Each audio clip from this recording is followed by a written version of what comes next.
Hi everyone, degree second year third sem.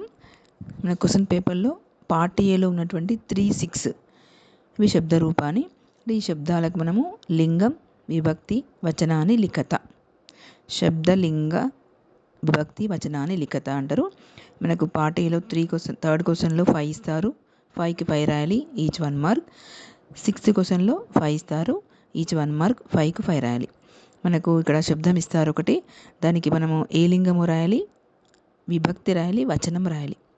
ఇది మీకు format ఇంతకుముందు వీడియోలో ఫార్మేట్ చెప్పాను కదా, ఆ ఫార్మేట్ ప్రాక్టీస్ చేసుకుంటే మనము ఈ క్వశ్చన్స్ ఈజీగా రాయొచ్చు. థర్డ్ 1, 6th 1 ఈజీగా రాయొచ్చు. ఫార్మేట్ ప్రాక్టీస్ చేసుకోవాలి. చూడండి, ఇక్కడ క్వశ్చన్ జలుముచా. మనకు జలుముచా ఇచ్చినప్పుడు ఇది ఏ లింగము రాయాలి, విభక్తి రాయాలి, వచనం రాయాలి. జలుముచా మనకు క్లౌడ్స్ అంటే మనకు శబ్దాల్లో వాచ్ ఒక్కటే స్త్రీలింగం ఉంది, రిమైనింగ్ పుంలింగ శబ్దాలు ఉన్నాయి. కాబట్టి జలుముచా మనకు పుంలింగ శబ్దం ఇది. చకారాంతః పుంలింగ జలుముచ్ శబ్ద. మనకు విభక్తి వచ్చేసి ఫార్మేట్ చూస్తే మనకు వాచా చివరి వర్డ్ శబ్దంలో చివర ఆ అని వచ్చింది.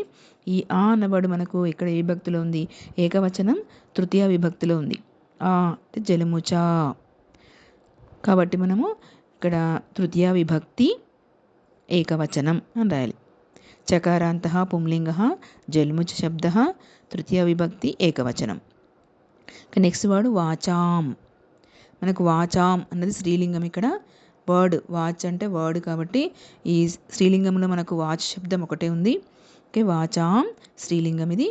మనకు విభక్తి వచనం కావాలంటే ఫార్మేట్ చూడాలి, నేర్చుకోవాలి. ఫార్మేట్ చూస్తే చూడండి, ఫార్మేట్లో మనకు వాచాం ఆం అనే శబ్దం ఎక్కడ ఉంది, బహువచనంలో ఉంది ఆం. షష్ఠీ విభక్తి, షష్ఠీ విభక్తి బహువచనంలో ఆం, చివరన మనకు ఆం వాచాం. కాబట్టి ఇక్కడ వచనం ఏంటి, బహువచనం, విభక్తి షష్ఠీ విభక్తి. చకారాంతః స్త్రీలింగ వాచ్ శబ్ద, షష్ఠీ విభక్తి బహువచనం. ఓకే, నెక్స్ట్ థర్డ్ మరుతౌ. మనకు మరుతౌ, మరుత్ అంటే విండ్ గాలి కాబట్టి ఇది పుంలింగ శబ్దము. నెక్స్ట్ విభక్తి వచనం చూడాలి. మన ఫార్మేట్ చూడండి, మరుతౌ. ఔ అని ఎక్కడ ఉంది, మనకు ద్వివచనంలో ప్రథమ విభక్తిలో ఉంది ఔ అని, ద్వితీయ విభక్తిలో ఔ ఉంది. కాబట్టి ద్వివచనం మనకు ప్రథమ విభక్తి ఆర్ ద్వితీయ విభక్తి. తకారాంతః పుంలింగ మరుతు శబ్ద, ప్రథమ ఆర్ ద్వితీయ విభక్తి ద్వివచనం. ఇది రాస్తారు సరిపోతుంది, మనకు కంపల్సరీ 1 మార్క్ వస్తుంది. నెక్స్ట్ భగవాన్. ఈ భగవాన్ నకారాంతం అంటే భగవాన్ శబ్దం మనకు భగవత్ ఉంది, శబ్దం ప్లేస్లో భగవాన్. నెక్స్ట్ భగవత్, భగవత్కు మొత్తం రాయాలి మనము. కాబట్టి తకారాంతః పుంలింగ భగవత్ శబ్ద.